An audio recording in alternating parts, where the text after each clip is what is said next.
Notre dynamique est motivée par une seule vision et une seule certitude. Nous pensons que chaque peuple a le droit de décider de sa propre destinée sur le terrain politique, sur le terrain économique, sur le terrain intellectuel, sur le terrain culturel. La monnaie du franc CFA est l'un des derniers vestiges du néocolonialisme, mais l'un des plus puissants vestiges de ce néocolonialisme-là.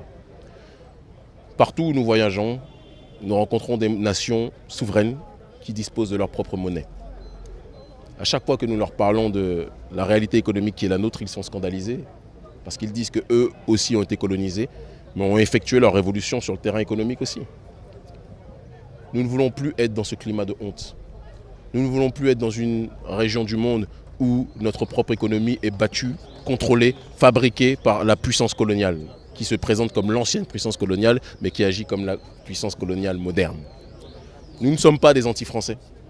Mais nous pensons que pour qu'il y ait des relations saines entre la France et l'Afrique, il faut que la France enlève ses pattes prédatrices de l'Afrique et laisse la jeunesse africaine respirer réellement. Alors, qu'est-ce que vous proposez à la place? Ce que nous proposons de manière très simple, il y a aujourd'hui, si je ne m'abuse, un collège de plus de 30 scientifiques qui a été mobilisé par l'urgence panafricaniste, pour effectuer un cahier des charges, une feuille de route qui ne va pas s'expliquer en une minute. Sinon, ça serait vous prendre pour un imbécile et je vous respecte trop pour cela. Un cahier des charges, des feuilles de route qui seront exposées sur le terrain économique aux chefs d'État africains pour proposer une sortie de crise sur cette thématique du franc CFA. Il y a deux débats. Certains pensent qu'il y a la monnaie sous-régionale que l'on doit intégrer plus que jamais, quitter le franc CFA sur ce terrain-là. Et il y a un autre courant parmi ces scientifiques qui pense qu'on doit aller vers la dynamique de Muammar al-Kadhafi, dynamique pour laquelle il a été tué lorsqu'il parlait de la monnaie unique du dinar or, qui était considéré comme par Hillary Clinton et par l'administration américaine comme un véritable danger pour les puissances occidentales. Certains penchent vers cette voie-là, d'autres vers une voie beaucoup plus graduelle. La question n'est pas de savoir si elle sera graduelle ou directe. La question est de savoir si oui ou non on sort du franc CFA. Et aujourd'hui, le collège des scientifiques que nous avons réussi, que j'ai réussi avec l'ONG Urgence panafricaniste à réunir à partir du 26 décembre, se retrouve dans une situation où il pense que cette voie est possible. Ce cahier des charges est en train d'être consulté, en train d'être constitué, et il sera par la suite, d'ici très peu de temps, consulté par un certain nombre de chefs d'État africains. Je réponds que la tradition africaine nous pousse à respecter les aînés. Donc je respecte profondément Macky Sall, mais on m'a toujours dit que quand on aime profondément quelqu'un, il ne faut pas avoir peur de lui dire quand il a tort. Je pense que le président Macky Sall, qui peut faire sur certains points des bonnes choses, sur d'autres des mauvaises, comme tous les présidents de la Terre, s'est trompé historiquement sur ce terrain-là, et l'histoire lui demandera des comptes. Il n'est jamais trop tard pour faire marche arrière. Le président Macky Sall et l'administration sénégalaise ont fait preuve d'un grand courage sur les questions du Moyen-Orient pour soutenir une Palestine occupée. On demande au président Macky Sall qu'il fasse preuve du même courage. Il n'est pas bon de dénoncer le néocolonialisme à l'extérieur si on n'est pas capable de le dénoncer à la maison. Et donc nous l'encourageons à ne pas être dans un deux poids deux mesures. Nous pensons le président Macky Sall quelqu'un de raisonnable et de raisonné. Et nous sommes convaincus qu'il va retrouver sur ce terrain-là la raison. Parfois, il y a des pannes de courant, le délestage, ça existe. Il y a aussi le délestage sur le terrain intellectuel ou politique. Je pense qu'il y a eu une coupure de courant à ce moment-là, mais je suis convaincu que ce courant va revenir bientôt parce que Macky Sall, s'il est là, c'est qu'il n'est pas non plus un imbécile, comme certains voudraient nous le faire croire. Je pense qu'il y a beaucoup plus de chefs d'État qu'on ne le croit qui sont dans cette dynamique aujourd'hui de vouloir quitter le franc CFA. Beaucoup. Vous seriez surpris si je vous dis que même M. Omar Bongo l'Ancien, qui pourtant était un ponte de la France-Afrique, faisait partie en coulisses, et je parle de sources sûres, des aînés qui pensaient qu'il fallait quitter le franc CFA. On a le président Idriss Déby qui fait partie de ces personnes-là qui veulent quitter aussi. Qui veut quitter aussi le franc CFA. Il y a un certain nombre de présidents africains qui disent qu'il est temps de le quitter, mais ils ont peur de ne pas être pris au sérieux s'ils n'ont pas la société civile derrière eux. Et c'est pour ça que nous sonnons aussi le glas du réveil. C'est pour ça que nous ne sommes pas contentés d'une mobilisation locale, qui aurait été un piège. Simplement se lever au Sénégal, ça aurait été bien, mais ce n'aurait pas été suffisant.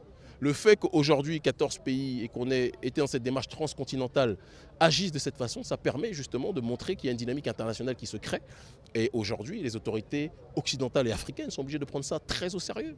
Et je vous le dis de source sûre, il y a des chancelleries qui nous ont appelés, en tout cas certains haut placés nous ont appelés dans un certain nombre de pays d'Afrique francophone, plus précisément 2, que je ne citerai pas pour l'instant parce que j'attends de voir les autres qui se mobiliseront, et qui nous ont fait savoir qu'ils étaient derrière notre démarche de mobilisation internationale. Et c'est en ce sens-là que nous sommes en train d'écrire l'histoire au présent. Quand je dis nous, je parle de tous ceux qui sont là. Ce n'est pas un individu ou une individu qui gère tout cela, c'est un ensemble, c'est une génération. Frantz Fanon disait dans une relative opacité, chaque génération doit trahir ou accomplir sa mission. Je crois que la génération du XXIe siècle en Afrique l'accomplira, je le crois profondément. C'est que nous sommes dans une dynamique d'anticiper. Je pense que pendant très longtemps, on n'a pas été dans une optique de prédictibilité.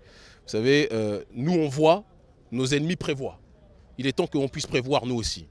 Et en ce sens-là, donc, le cahier des charges qui sera exposé et présenté aux chefs d'État africains dans les jours à venir, dans un certain nombre de chancelleries par l'intermédiaire du chargé des relations institutionnelles de l'ONG Urgence panafricaniste, l'ancien conseiller du président Laurent Gbagbo, Alain Toussaint, qui va donc se déplacer pour voir, qui est notre ami et notre collègue à l'intérieur de l'ONG, va se déplacer pour voir un certain nombre de dirigeants africains pour leur présenter donc, ce cahier des charges et cette synthèse de réflexion qui auront été soumis par les experts que nous avons réussi à réunir.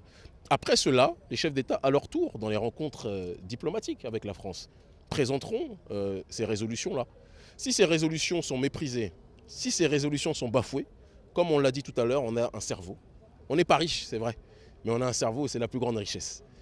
On a des reins pour les femmes solides, c'est leur plus grande richesse. On a des coronesses pour les hommes, sans être vulgaire, c'est notre plus grande richesse. Les bijoux de famille, pour dire les choses telles qu'elles sont. Nous pouvons rentrer dans une dynamique de boycott sans que ça nous pose aucun problème pour vivre. Il y a des produits de première nécessité dont on ne peut pas se priver, certes, mais il y a un tas de produits français qui sont ici présents, dont on n'a pas nécessairement besoin et qu'on achète par insouciance. Mais l'insouciance a un début et a une fin. Donc il serait mieux pour les autorités françaises d'écouter ce cri de colère ou ce cri d'indignation. Parce que on n'est plus au stade de la colère, on est au stade de l'indignation raisonnable et raisonnée, juste et digne. Si la France n'écoute pas ce cri-là, ce qui se passera, c'est que nous nous pousserons vers une démarche de boycott généralisé. Et je peux vous assurer que la France aime sanctionner les autres, mais n'aime pas être sanctionnée économiquement. Alors, lorsque j'ai lancé l'appel du 26 décembre, on espérait que peut-être 4-5 pays puissent répondre à l'appel. On a finalement eu plus de 14 pays qui ont répondu à l'appel international pour la résistance non violente et intelligente vis-à-vis de cette thématique de l'impérialisme monétaire matérialisé par la question du franc CFA. Et dans tous ces pays, on a réussi à toucher des personnes cibles qui elles-mêmes sont des actrices. Ce sont des gens qui sont des acteurs dans le monde dans lequel ils vivent. On a touché des gens comme Aminata Traoré qui a répondu de manière courageuse à l'appel. Alors que l'impérialisme voudrait bien diviser les personnalités, il voudrait bien dire que Kémy Séba est l'extrémiste, que Aminata est l'altermondialiste, il voudrait dire que Nicolas Gbagbo est l'économiste modéré, etc.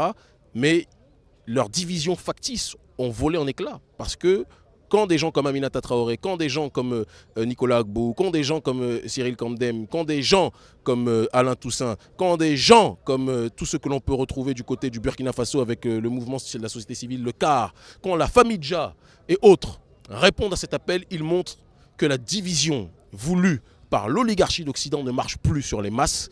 Les réseaux sociaux ont fait voler en éclats ces diabolisations artificielles parce que le peuple voit par lui-même, pour lui-même, ce qui est bon, ce qui est sain et ce qui est juste. Et s'ils se mobilisent un peu partout, c'est parce qu'ils ont compris la réalité politique et la problématique dans laquelle nous nous situons. Moi, je pense que vous devriez modérer vos propos parce qu'on ne peut pas, quand on veut donner une réflexion globale sur une rédaction, ne regarder que la première ligne de l'introduction. Sinon, c'est du bâclage.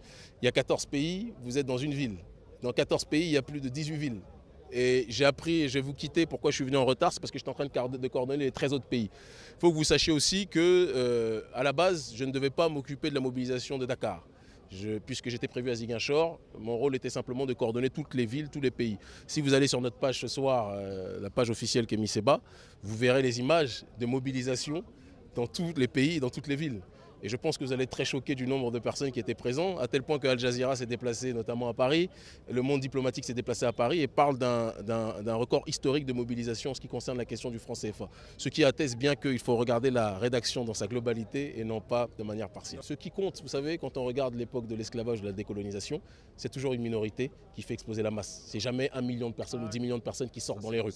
Et généralement, quand 10 millions de personnes sortent dans les rues, les 3/4 ne savent pas ce pourquoi ils sortent. On a besoin d'avoir un noyau solide et c'est quand le noyau est orienté et structuré que la chair peut exploser. Voilà la dynamique qui est la nôtre. Voilà.